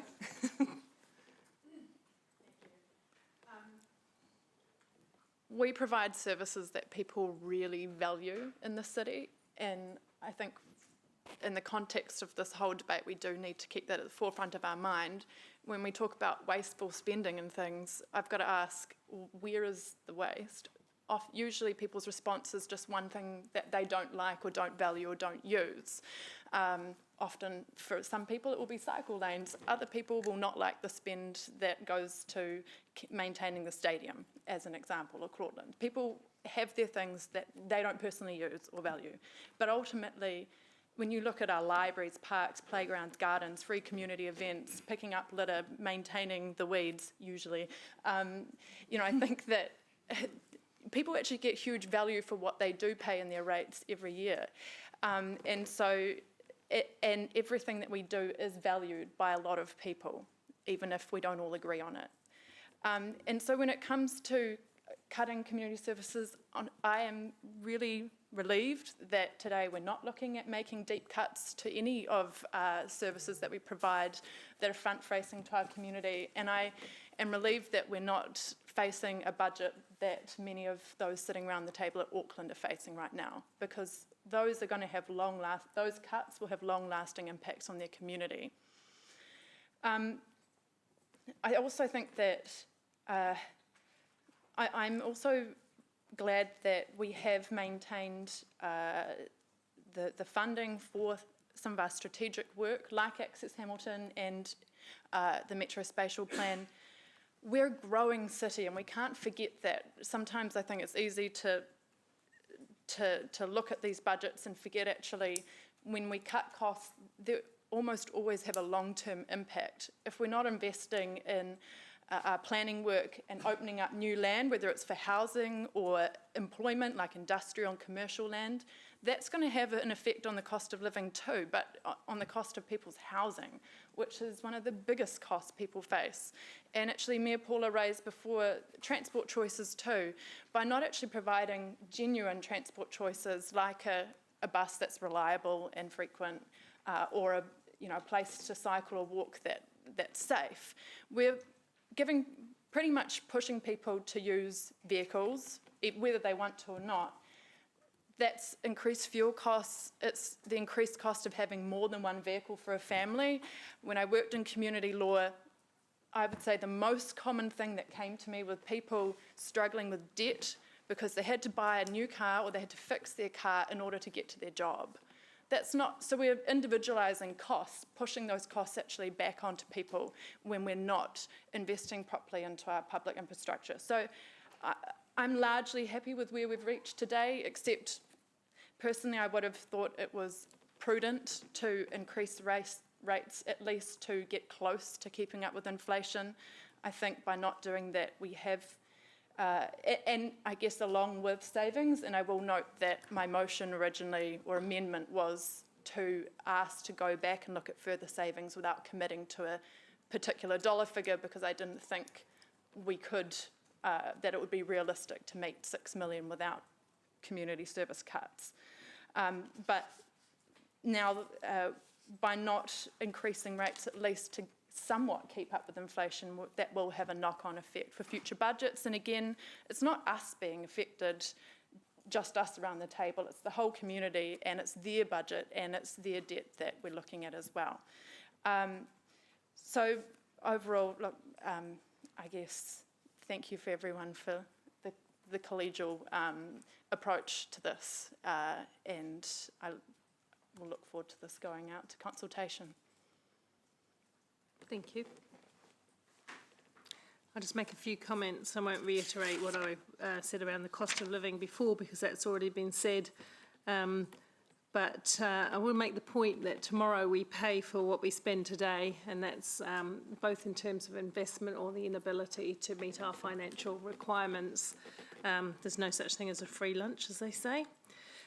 We have worked really hard through this process. It's been a good process. Again, just put on the record one further time. Thank you to those that got behind the detail and enabled this framework today. We do need to balance the books. We can't keep, for as long as I've been on this council and prior, pushing out that. I thought it was a little amusing that Rob Pascoe made entry to this meeting today via his comments to you, Andrew. I wasn't sure whether he'd suggested you use his name or was just giving you some advice. But anyhow, here he was. And he has always said that, and I take it on board. We do need to find a way of balancing our books. Financial forecasting is never a precise art. It's not. And we asked several times in the whole process of putting this annual plan together for advice from economists and others more knowledgeable about than me about such matters. And one thing that did come from that is the financial future in New Zealand was acknowledged to be uncertain. Just exactly how bad it might be is a matter of speculation, but it's uncertain with all the things that we're facing. The Chief Executive expressed that were we to go and look for further savings, we would have an impact on key project delivery or service levels. And of course, we rejected the whole service levels cuts for a variety of reasons. They didn't even stack up for more than an hour in a workshop. They were gone. We did not want that. But I'm aware that work underway, there is work underway, and I feel confident about that, that will help us inform the LTP.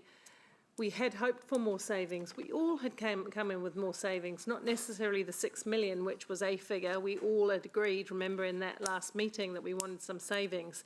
And I guess we were all hopeful that there would be some more because we know how the community is hurting.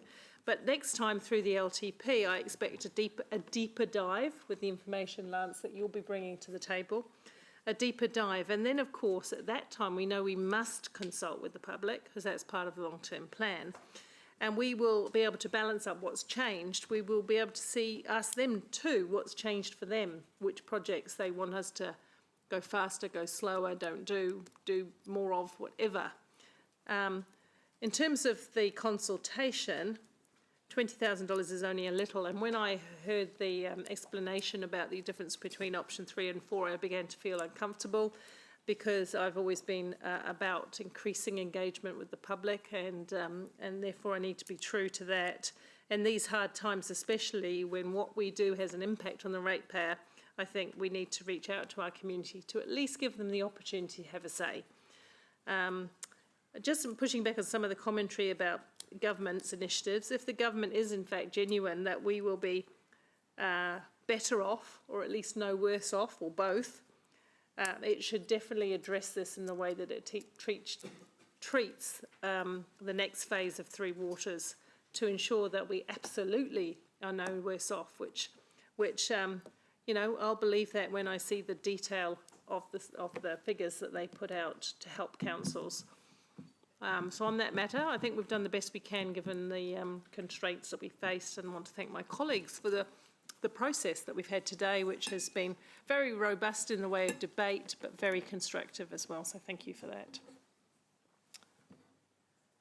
Right of reply, Deputy? Oh, hang on. Right of reply for Angela? No, you're all good.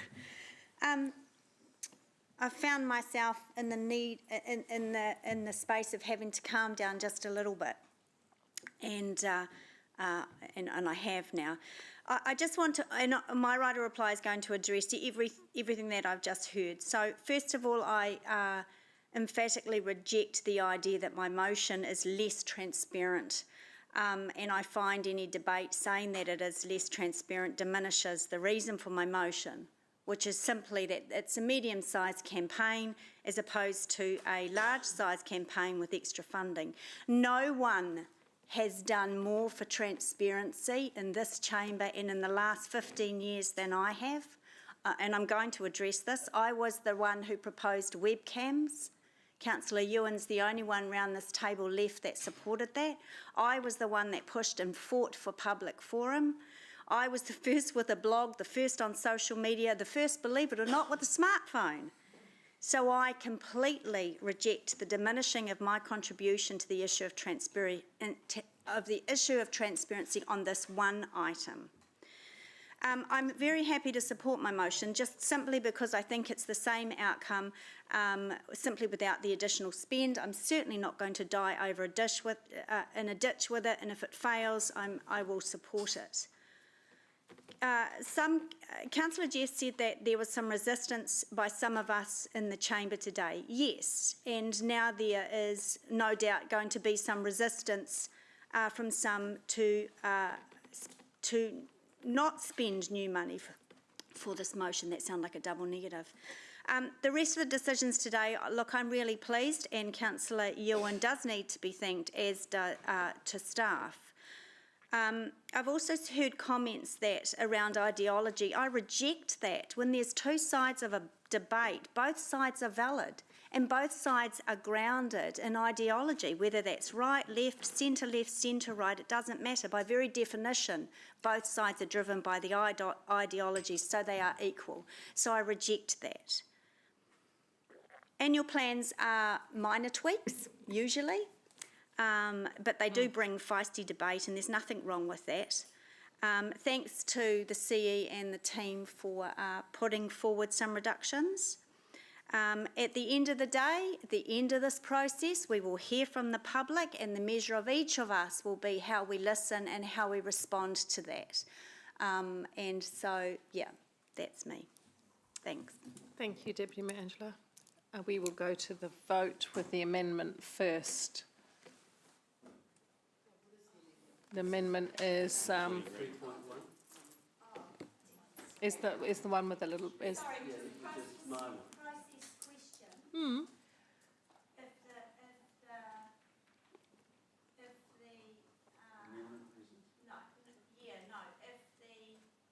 What I'm suggesting, if we swap them around. So if Maxine, if you're okay, I think we should be the amendment. You can't. Well, no, we can. Why? Can we? Why would we do that? Well, and this is what I just said in my debate, and maybe other members on the Oh, I table. see. If the amendment fails, then probably I would say we're happy to support the Wilson Southgate one. I see what you mean. So just a bit more practical the other way. Councillor Wilson, would you have an objection to that? Because it leads, all roads lead to Rome in this matter. Well, it just means that we don't have to vote against. Oh, excuse me. Ewan's got an amendment on the table, so it's really up to you as to whether you're prepared to shift those around. We've had the debate Cooperation, I'm relaxed. So my amendment becomes the motion, and the motion becomes the amendment. If you're not all confused, you will be soon. So, okay. All right. So the staff just want to change it? I think it works both ways around, actually, Angela, because somebody... Well... No, I'm just thinking that it wanting to support that Yeah, if I our can hear that. motion I failed, can but hear that. this may go anyway, so. I point out to my good friend, the Deputy Mayor, that she would be able to do that when it becomes the substantive motion. Yeah, Would it not? if it flies. Yep, go. Yep. So she achieves the We've done same it that thing. way in the debate with you being the Whatever. motion, so we'll just Okay. leave it as is. The amendment is the Wilson Southgate. If it's lost, we go to yours. So we're voting on the option that includes the 20,000. Okay. All right, let's go.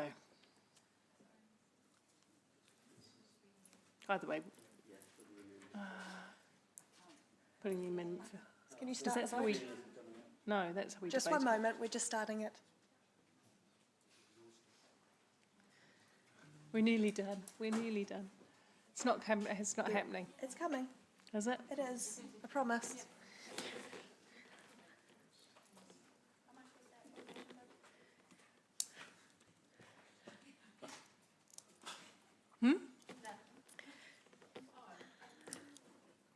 Could you reset it, please? Oh. Can we play again?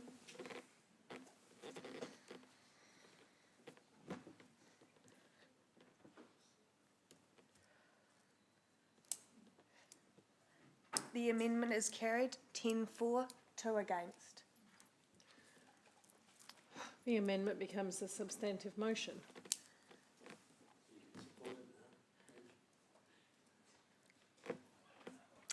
I don't think we go to should the next one, spoil please? the nice process by splitting straws at the end of the day.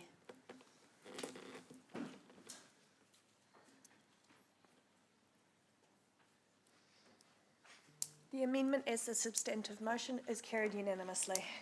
Thank you, councillors, and thank you to staff for a very good process. And we finished before 3, so I'm quite happy with that. Go us. Thank you, everyone. Just remember we did 5 days last year, so Yeah. well done. Yeah. Well, it's good. Good that people caucus and talk. Thanks for that, Ewan.